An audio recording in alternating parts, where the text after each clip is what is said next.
cientos de presos, miles de presos. No es un lugar para personas que están privadas de libertad. Hay problemas de insalubridad, hay problemas graves de convivencia, de hacinamiento, y eso constituye una violación de derechos humanos porque convierte a hombres libres en despojos humanos. Hay lugares donde, producto del hacinamiento, los reos tienen que comer y defecar en el mismo sitio. Y mientras unos reos están comiendo, otros están defecando o orinando en bolsas plásticas delante de ellos. Estas cosas pasan en el Escondite. En mi caso, se me mantenía aislado porque hay un famoso informe de hace años de que supuestamente yo, que lo hizo ese prócer de la independencia que llaman Ismael Serrano cuando era director nacional de custodia, que hoy está en PDVSA, esos brincos raros que pega la revolución, dijo que yo era un tipo megalómano que tendía a la manipulación de la población. Si tú buscas videos, encontrarás a este señor en el 2008 en una entrevista en Radio Caracas diciendo que yo había sometido a la población penal. Imagínate un periodista. Entonces a mí siempre me mantenían aislado, pero sé que estas cosas pasan en el SEBIN y que este trato cruel que irrespeta la dignidad del hombre está tipificado como trato cruel en cautiverio. Esto lo hay en Venezuela. ¿Por qué el nombre de la rebelión de los tejones? Porque es la rebelión de los ciudadanos. El tejón es un individuo. El tejón es un animalito individualista que está persiguiendo sus propios fines siempre. Y cuando tiene hambre, va y abre el camino y que no le importa los obstáculos. Está tipificado por el récord Guinness como el animal más loco y valiente de la creación. Es un loco que va persiguiendo sus fines. Y en la medida que persigue sus fines, cuando él come, deja las sobras, y los grandes bravucones de la selva se alimentan de lo que el honey badger, así se llama en inglés, el tejón de miel va abriendo. Entonces, cuando yo hablo de la rebelión de los tejones, hablo de la rebelión de los ciudadanos, hablo de la rebelión tuya, de cualquier persona que lea esta entrevista, que está buscando en la vida sus propios fines y enfrentándose a todo, al Estado, a la manada, al pueblo, al país. Y en la medida que está persiguiendo sus propios fines, si lo dejan perseguir sus propios fines, él va a crear la prosperidad económica para él, para su familia y para la sociedad. Porque no existe la prosperidad social en base al saqueo, al robo. Eso no existe. La única prosperidad cierta, sostenible, es la prosperidad que surge de los individuos, de que los ciudadanos persigan sus fines económicos y que el Estado no intervenga en eso, ni el gobierno intervenga en eso. Y por eso la rebelión de los tejones, que no es un libro, Editorial Libros Marcados dice que ellos dicen en su prólogo que esto es un alegato contra la dictadura. Yo me atrevo a decir que no solamente es un alegato contra la dictadura, es más que eso, es un proyecto de país. Es el único proyecto viable que tiene Venezuela para los próximos años. O seguimos en el modelo de que el papá Estado te puede resolver todo y no te puede resolver nada, o damos un paso al frente y construimos lo que sacó a Hong Kong, a Japón, a Chile, a Estados Unidos, a Israel, que les ha permitido ser economías desarrolladas, que es la libertad económica. Tú quieres saber cuán libre es un país, si tiene libertades civiles, de expresión, muéstrame su Producto Interno Bruto y sus niveles de inflación.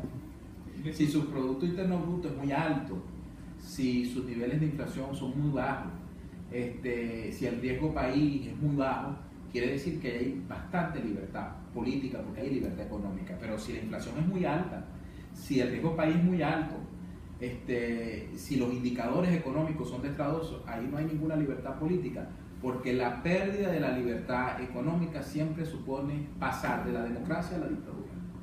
Yo estuve leyendo algunos resúmenes en internet y unos decían que era un análisis político, otros hablaban de un análisis económico.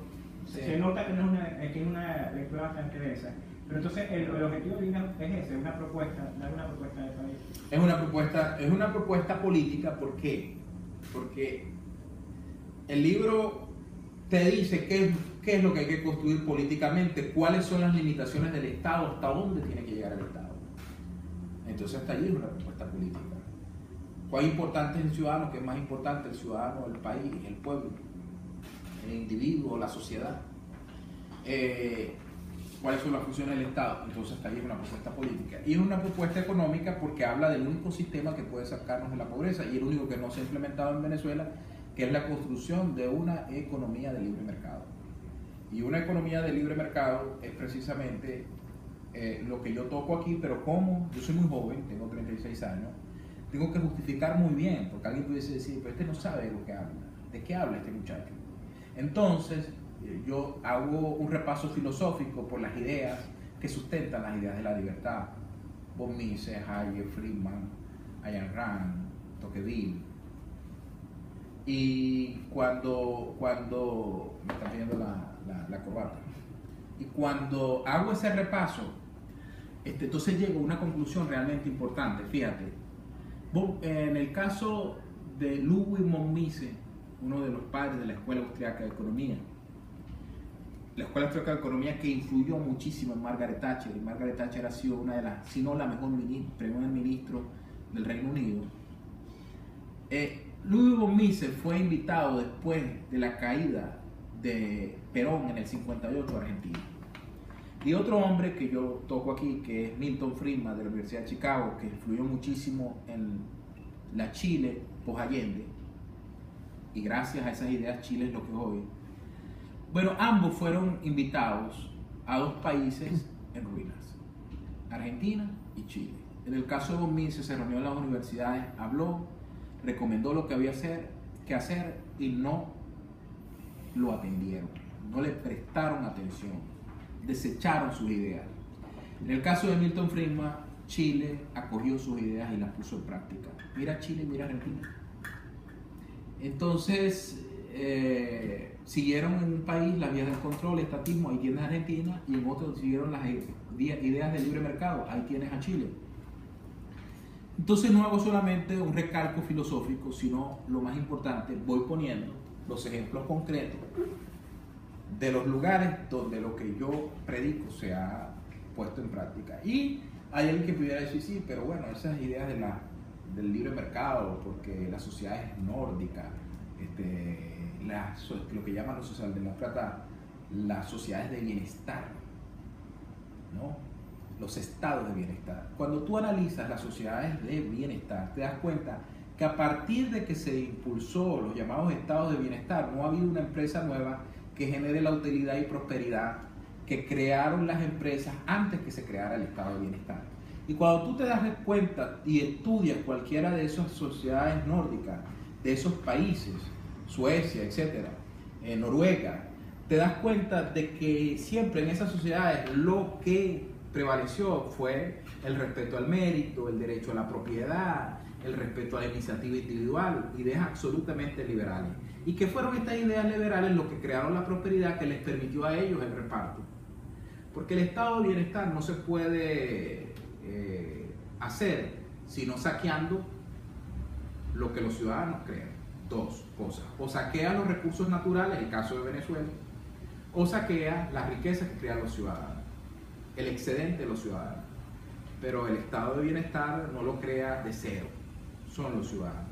Entonces es una enorme, esos estados de bienestar que venden los socialdemócratas y los socialistas como un modelo, realmente tiene una génesis liberal.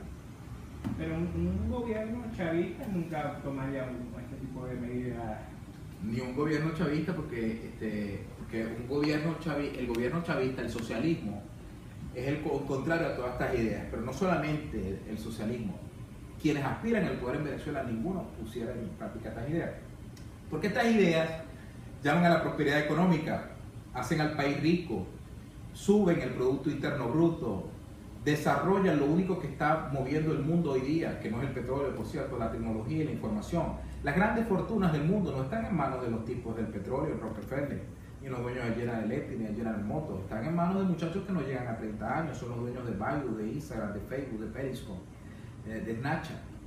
Entonces, y aquí andan hablando todavía de sembrar el petróleo. Esas ideas tienen que ver, surgen en países donde hay libertad económica. Y cuando hay mucha libertad económica, el ciudadano se hace mucho más grande, mucho más importante, y los burócratas, los políticos se hacen mucho más pequeños. Y entonces en Venezuela nadie habla de estas ideas porque necesitan que el ciudadano siga siendo lo que siempre ha sido, un esclavo, un súbdito. alguien dispuesto a obedecer, a buscar al amo de turno. Entonces, en cuanto estas ideas de la libertad hacen más pequeños a los burócratas no están interesados. Por eso estas ideas por lo general vienen de gente que ha venido de la propiedad privada, de la empresa privada, o gente que ha sido perseguida o confiscada de sus bienes, como es mi caso, o gente que viene del mundo de las ideas, el caso de Margaret Thatcher, el caso de Angela Merkel, que predican una sociedad de hombres libres.